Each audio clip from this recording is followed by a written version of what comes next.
Thomas Bates, a confidential servant of Robert Catesby, had become aware that his master was involved in something seriously out of the ordinary.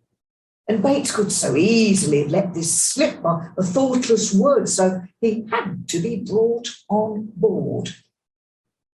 When he heard the details of the plot, Bates was horrified, and he was only persuaded to secrecy by Father Oswald Tessimond, Jesuit priest and a former schoolfellow of Jack and Kit Wright in York. And Father Tessimond told him how necessary his master's plot was to bring Catholicism back to England. And Catesby now set about amassing stores of weapons, of horses, and armour. And to create a plausible cover story, he gave out that he was raising a regiment to go across to the Netherlands and fight there on behalf of the Catholic rulers of that country. He even went to the trouble of applying to Robert Cecil, the Secretary of State, for the passport he would require to travel there. And many young Catholic men did rally to Catesby's charismatic calling, but they were deliberately kept in ignorance of the mass murder that he was plotting in their name. The plotters saw themselves to be soldiers of Christ, fighting for the furtherance of what they earnestly believed to be the only true religion. An argument that tragically we have heard too often in our own time. And Catesby did have some qualms about the innocent people, including numerous Catholics, whose slaughter he was planning. He began to discuss with Father Henry Garnet, in a roundabout way, what we would call collateral damage in warfare. And thinking that Catesby was referring to the military plans he'd given out, Father Garnet assured him that if greater advantage to Catholics were to be gained by the deaths of innocent people than by saving their lives, in his words, I quote, "it was doubtless lawful." That was all Catesby wanted to hear. Now convinced that he was not imperiling his immortal soul, all remorse was set aside. So far, Catesby had funded the plot himself, but his pockets were emptying rapidly. So now he had to think of bringing in rich men whom he could trust. One such, who hero worshipped, Catesby was quickly persuaded, was Ambrose Rookwood.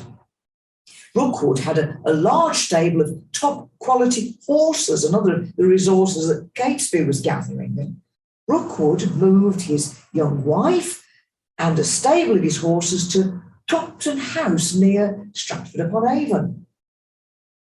And another was the very wealthy Sir Everard Digby, a popular figure at court, who was assured by Catesby that he would not have gone ahead without Father Garnet's statement that it was lawful. Digby took a lease of the Throckmorton House of Coton Court near Alston. He moved there with his wife, accompanied by Father Garnet and Father Tessimond, and Catesby's relative, Anne Vaux. The plotters deliberately kept their plans from Father Garnet. But when, under the seal of confession, Father Garnet learned of it from Father Tessimond, Father Garnet was desperately worried and repeatedly urged Catesby not to engage in violence. It had been realised that it might not be at all easy for Thomas Percy, as they'd originally planned, to kidnap little Prince Charles, the king's younger son.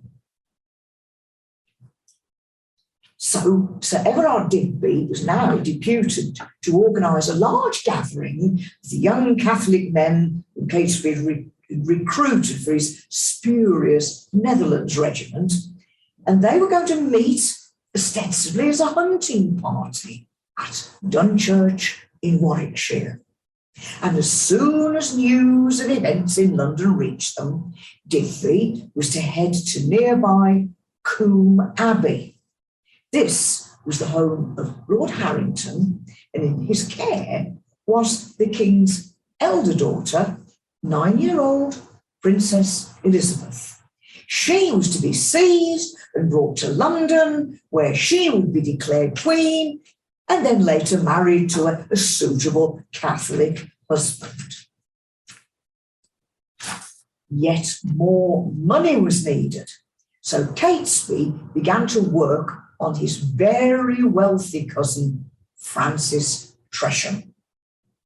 Tresham tried hard to persuade him that the plots would have terrible consequences to all Catholics. He offered Catesby money to head off to the Netherlands instead, but eventually, ground down by Catesby's pressure, Tresham agreed to finance the plans. But there was still the question of Catholic peers, especially those related or connected to the plotters who would be there in the chamber of the House of Lords. When first asked how their lives were to be saved, Catesby airily assured that they would be tricked out of attending Parliament. And when later asked how was this to be achieved, Catesby's brutal response, and I quote, "The innocent must perish with the guilty sooner than ruin the chances of success." It seems, though, that it was this very concern for the innocent that led to the plot's uncovering. Whispers must have been reaching the ever-attentive ears of Secretary of State Robert Cecil. The state was doubtlessly keeping an eye on any of those men who'd been involved in that earlier plot of the Earl of Essex. And among such men was Lord Monteagle. He was married to Francis Tresham's younger sister, Elizabeth Tresham, and was thus a cousin by marriage of Robert Catesby. Monteagle was often in the company of the plotters, but they had kept their plans directly from him because his own allegiance was by no means fixed. Lord Monteagle was now trying to rebuild his reputation as being solidly reliable at this new Protestant court. The evening of the 23rd of October, an anonymous letter was delivered to Lord Monteagle. Although in a disguised hand and obscurely worded, the letter clearly hinted at a serious threat involving all those, including the King, who would be present in the House of Lords when Parliament reopened. Monteagle hot-footed it immediately to Robert Cecil, who was dining that evening with several of the prominent court figures. They read the letter and they agreed amongst themselves that the King, who was then away on a hunting trip, must be apprised. Who had actually sent this letter? Some historians are convinced that Monteagle arranged it all himself in order to gain favour with Cecil and the King. Others are equally convinced this was all a charade engineered by Robert Cecil to discredit all Catholics. Whatever the truth, anyway, now calm, calculating Robert Cecil held a lead to exactly what was going on. Most importantly, who might be behind it. If he bided his time, watching, listening, all this would gradually become clear. There need be no haste. He had 10 days or so in hand, as the opening of Parliament had again been delayed, was now fixed for the 5th of November. Tom Winter heard of the letter's existence from a servant of Lord Monteagle. Tom Winter and Robert Catesby were convinced that Francis Tresham, who's known to be a shifty character, was responsible. For had he not tried to buy them off and then had pleaded with them that Monteagle, Tresham's brother-in-law, would not perish? They were ready to kill Tresham on the spot, but not surprisingly, Tresham frantically denied it and he was spared. Now, there were no names mentioned in the letter. All was quiet, so Winter and Catesby decided they would await events. And on the 3rd of November, they agreed that while Guy Fawkes remained at his post, Catesby, with his servant Thomas Bates and John Wright, would head north for the planned rendezvous with Sir Everard Digby's hunting party, and then they would set off the Catholic uprising. The others would remain behind and respond to whatever did or did not transpire. Meanwhile, on the 2nd of November, Francis Tresham had obtained a passport to travel abroad for 2 years, which I have to say does tell against him. The king returned from his hunting trip. Cecil presented the Monteagle letter to him and then stood back to let James make up his own mind as to its import. James's life had already been threatened several times, and even more significantly, when he was an infant, his father, Lord Darnley, had been murdered. So James lived in dread of assassination, and he now exclaimed that this must be yet another plot against his life, and one involving gunpowder. The Parliament buildings must now be searched. On the afternoon of the 4th of November, Lord Monteagle was among the inspection party. And in that lower floor storage room, they came upon a very large stack of wooden billets topped with heavy stones. And loitering in there was a tall, dark man. "Who are you?" they demanded. "John Johnson," he replied, using as an alias just about the commonest name possible. "Whose is all this firewood?" was the next question. "It belongs to my master, Thomas Percy," he replied. The searchers moved off and reported their findings.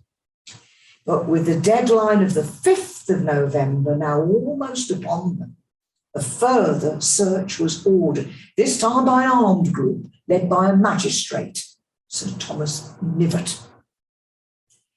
Just before midnight, Guy Fawkes had occasion to open the door of the storage room. Knivett immediately ordered his arrest, and Fawkes was firmly pinioned as Knivett began to poke about the stacked firewood. Unearthing the barrels of gunpowder, he ordered the prisoner to be searched. Out came the matches, the fuse, and the watch that Guy Fawkes had been given to time his escape to the waiting ship.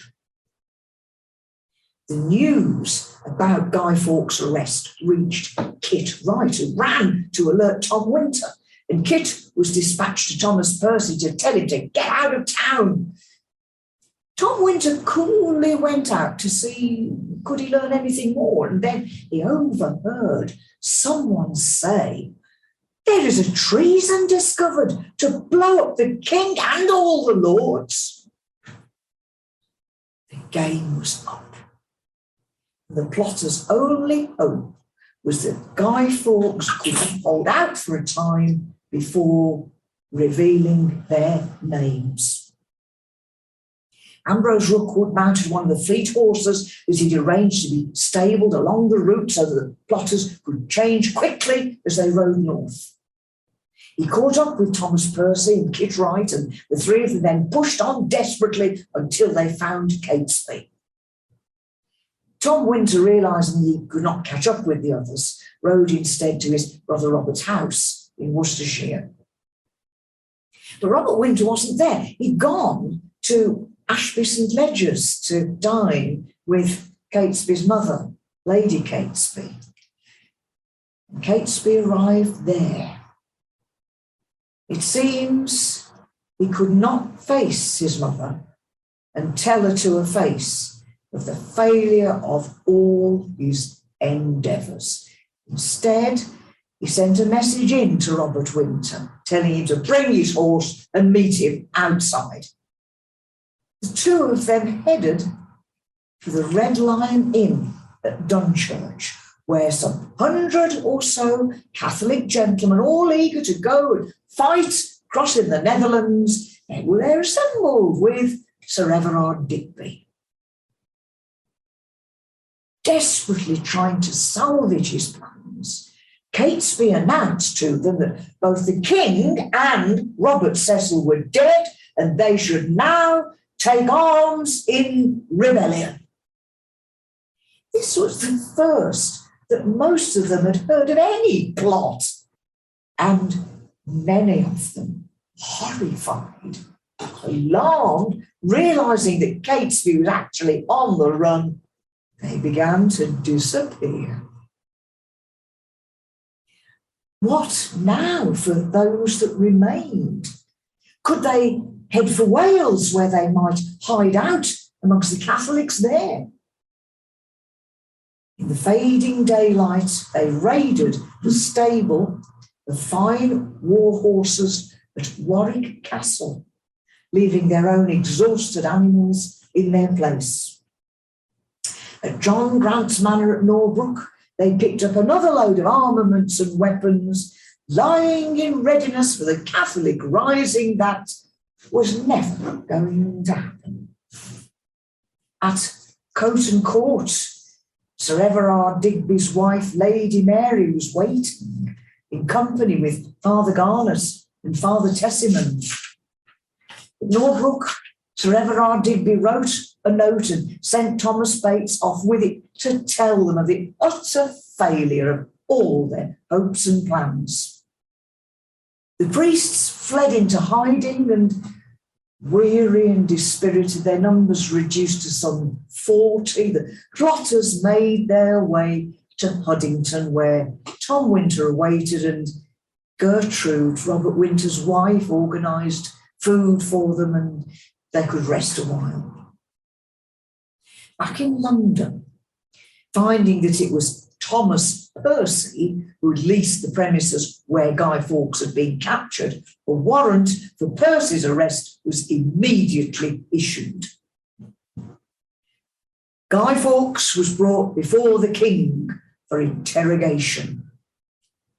He held out defiantly and truculently for 2 days, but then King James authorised his being tortured. Now, torture was only used in cases where treason was involved, and already numerous Catholic priests had suffered its agonies. Only on the 7th of November did Fawkes begin to admit some details of the plot. And on the 8th, after the terrible torture of the rack had been applied, he began to reveal names. His signature on the statements that were taken of his evidence. It's a powerful witness of the dreadful suffering he had endured. But that raid on the Warwick Castle stables had already been reported to London. So the sheriffs of both Warwickshire and Worcestershire were being put on high alert. Local militias were called out and watchers placed on river crossings. Very early on the 7th of November, at Huddington, the dwindled band made their confessions to a priest and took the sacrament when he celebrated Mass. Remaining with them from the Dunchurch party was Stephen Littleton, and it was towards his house, 16 miles away in Staffordshire, that they now headed. Near Bromsgrove at Hewell Grange, the home of Lord Windsor, they helped themselves to arms, money and more gunpowder.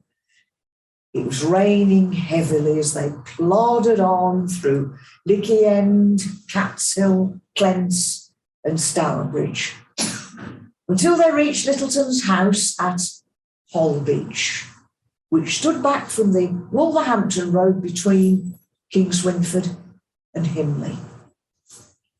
Only a few of that band who had met at Dunchurch now remained. Soon word arrived that they were being trailed by Sir Richard Walsh, the Sheriff of Worcestershire, together with the posse comitatus, the armed body of men he had summoned. Tom Winter went to seek help from his brother Robert's father-in-law, but he was ordered to be gone. And then Winter's return to Holbeach, he was met by a terrible sight. Someone had taken the rain-soaked gunpowder and had most stupidly spread it out on platters in front of the fire to dry. A dropping ember had ignited it, and in the resulting blaze, Catesby and Ambrose Rookwood were badly burned and John Grant almost blinded. Sir Everard Digby had already slipped out of the house to give himself up. Thomas Bates, Robert Winter and Stephen Littleton had also fled. All Catesby's grand plans had fallen to nothing. And those who remained there now prepared themselves for death. For what use were their fine swords against the men coming against them armed with muskets? At around 11 a.m. on the 8th of November, Sir Richard Walsh ordered his men to surround the house and started a fire to draw them out before attacking the building. Marksmen posted in readiness killed both the Wright brothers and wounded Ambrose Rookwood and Tom Winter. "Stand by me, Mr. Tom, and we will die together," shouted Catesby. And indeed they did, when a lucky shot brought down and mortally wounded both him and Thomas Percy. Once inside, the besiegers helped themselves to the fine clothing of the dead men and Catholic items such as the crucifix that Catesby had always worn. They were all gathered up to be sent to London as evidence. The bodies were buried. Maybe, like suicides, they were buried the adjacent crossroads. The stories of phantom figures and ghostly horsemen have long been attached to that very location where the road from Dudley towards Bridge North crosses the road from Stourbridge to Wolverhampton. Time won't allow me to describe how all those conspirators who had fled and the people linked to their escape were rounded up. Robert Winter and Stephen Littleton were taken 2 months late after being hidden at farms in Rowley Regis and at Hadley. All the survivors stood trial in Westminster Hall, but the verdict was a foregone conclusion. None of them expressed any regret, and all of them conducted themselves extremely bravely as they suffered the vile cruelty, that ultimate punishment, the convicted traitors. In January 1606, they were all hanged, drawn, and quarters, with Guy Fawkes being the last to die. Francis Tresham, who had not fled London, and again a telling point, I feel, was not put on trial, but was imprisoned in the Tower of London. There he also died a most painful death, but it was from natural causes, a blockage of the urinary tract, though poison was suspected. And as was customary, the remains of the executed men were displayed in public places. The bodies of those killed at Holbeach were exhumed and treated similarly, with the heads of both Robert Catesby and Thomas Percy being set up outside the Houses of Parliament, which cost the government £1, 3 shillings and sixpence. And Lord Monteagle received a handsome pension.